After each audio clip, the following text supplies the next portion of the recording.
दोस्तों, जब हम दुबई के बारे में सोचते हैं तो सबसे पहले हमारे दिमाग में क्या आता है?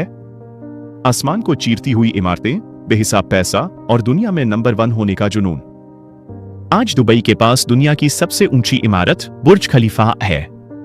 828 मीटर ऊंची यह इमारत इंसान की इंजीनियरिंग का एक चमत्कार है। दुनिया भर से लोग सिर्फ इसके सामने खड़े होकर एक फोटो खिंचवाने के लिए दुबई आते हैं। लेकिन क्या आपको पता है कि दुबई के शासकों को संतुष्ट होना नहीं आता?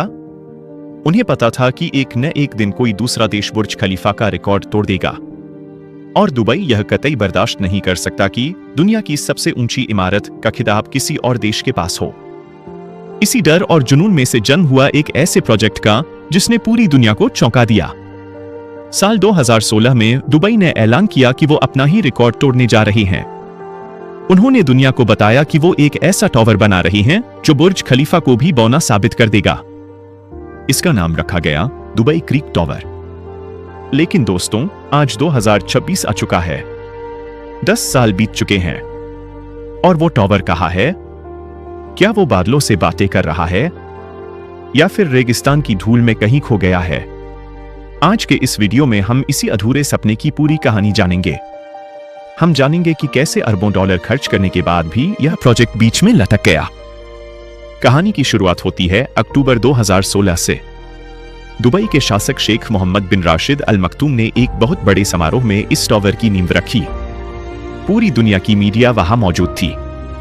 ऐलान किया गया कि यह टावर 2020 तक बनकर तैयार हो जाएगा। इसका मकसद बहुत साफ था। 2020 में दुबई में वर्ल्ड एक्सपो होने वाला था, और दुबई चाहता था कि जब पूरी दुनिया उनके देश में आए तो वो इस टावर को देखकर दंग रह जाए। अब जरा इस टावर के डिजाइन के बारे में बात करते हैं, क्योंकि यह कोई साधारण बिल्डिंग नहीं होने वाली थी। इसे डिजाइन किया था स्पेन के मशहूर आर्किटेक्ट सैंटियागो कालात्रावा ने। इसका डिजाइन किसी आम इमारत जैसा नहीं था। यह एक पारंपरिक मीनार और एक लिली के फूल से प्रेरित था। सोचिए, एक पतली सी सुई जैसा टावर जिसे जमीन पर टिके रहने के लिए चारों तरफ से लोहे के मजबूत केबल्स से बांधा जाना था। यह दिखने में ऐसा लगने वाला था जैसे कोई रॉकेट लॉन्च होने के लिए तैयार खड़ा हो। रात के समय इसकी चोटी से एक तेज रोशनी निकलने वाली थी, जिसे द बीकन ऑफ लाइट कहा गया। इसकी ऊंचाई को लेकर बहुत सस्पेंस रखा गया था। दुबई ने कभी भी इसकी एग्जैक्ट ऊंचाई नहीं बताई, लेकिन यह कंफर्म था कि यह 928 मीटर से ज्यादा होगी, यानी बुर्ज खलीफा से भी 100 मीटर ज्यादा ऊंचा। कुछ अफवाहें तो यह भी थी कि यह 1 किलोमीटर से भी ऊंचा हो सकता है। काम बहुत जोर शोर से शुरू हुआ। हजारों मजदूर दिन रात काम पर लग गए। इसकी नींव बनाने में ही रिकॉर्ड बन गया। जमीन के अंदर 72 मीटर गहरी पाइल्स डाली गईं ताकि यह विशाल टावर हिले नहीं। 2017 और 2018 में काम इतनी तेजी से चल रहा था कि सबको लगा दुबई एक बार फिर इतिहास रच देगा।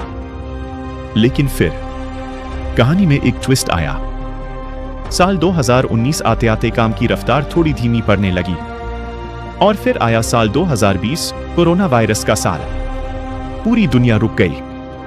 दुबई, जिसकी अर्थव्यवस्था टूरिज्म और प्रॉपर्टी पर चलती है, उसे बहुत बड़ा झटका लगा। जो मजदूर साइट पर काम कर रहे थे, उन्हें वापस भेज दिया गया। क्रेन जहां थी वहीं खड़ी रह गई। शुरुआत में एमआर प्रॉपर्टीज, जो इसे बना रही थी, उन्होंने कहा कि यह बस कुछ समय की देरी है। उन्होंने अपनी वेबसाइट से इस टावर की कंप्लीशन डेट, यानी पूरा होने की तारीख हटा दी। लेकिन किसी ने नहीं सोचा था कि यह कुछ समय इतना लंबा खिंच जाएगा। 2021 गया, 2022 गया। साइट पर सन्नाटा पसर गया।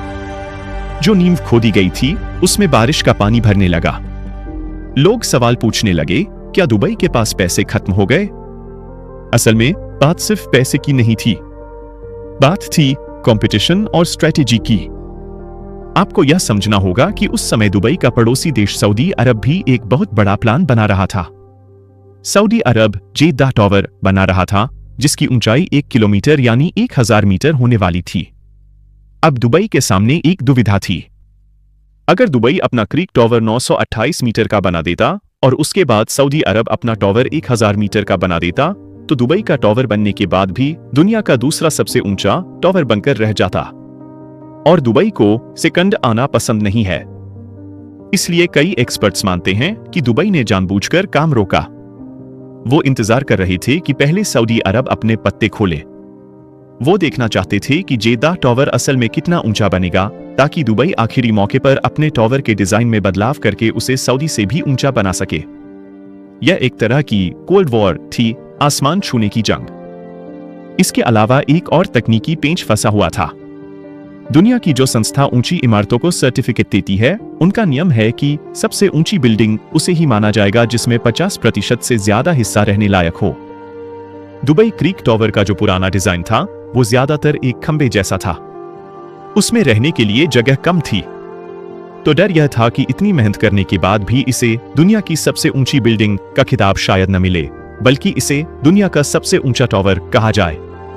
और बुर्ज खलीफा और सऊदी का जेद्दा टॉवर बिल्डिंग की कैटेगरी में बाजी मार ले जाते। अब आते हैं आज के समय में, यानी 2026 में। अब हालात क्या हैं? पिछले साल से कुछ सुगबुगाहट फिर से शुरू हुई है। रिपोर्ट्स आ रही हैं कि एमआर कंपनी इस टॉवर के डिजाइन को पूरी तरह बदल रही है। अब इसे सिर्फ एक पतला टॉवर नहीं, बल्कि एक प्रॉपर गगनचुंबी इमारत बनाया जा रहा है, ताकि यह हर मायने में बिल्डिंग कहलाए। दुबई क्रीक हार्बर, जो कि इस टॉवर के आसपास का इलाका है, वो तो पूरी तरह बस चुका है। वहां शानदार घर बन गए हैं, लोग रहने लगे हैं। और उन लोगों ने वहां घर इसलिए खरीदे थे क्योंकि उन्हें वादा किया गया था कि उनकी बालकनी से दुनिया का सबसे ऊंचा टॉवर दिखेगा। वो लोग भी अब तक इंतजार ही कर रहे हैं। तो सवाल यह है, क्या यह कभी बनेगा? जवाब है हाँ, लेकिन शायद वैसा नहीं जैसा 2016 में दिखाया गया था। दुबई कभी भी अपनी हार नहीं मानता। वो प्रोजेक्ट में देरी कर सकते हैं, लेकिन उसे कैंसिल करना उनकी शान के खिलाफ है। हो सकता है आने वाले समय में हमें एक बिल्कुल नया और भी ज्यादा विशाल टॉवर देखने को मिले। दुबई क्रीक टॉवर सिर्फ ईंट पत्थर और स्टील का ढांचा नहीं है। यह दुबई के कभी न खत्म होने वाले एम्बिशन का प्रतीक है। यह कहानी हमें सिखाती है कि कभी कभी बड़े सपने देखने में मुश्किलें भी बड़ी आती हैं। फिलहाल वहां सिर्फ एक बहुत बड़ी नींद है जो रेगिस्तान में सो रही है, इस इंतजार में कि कब उसे जगाया जाएगा।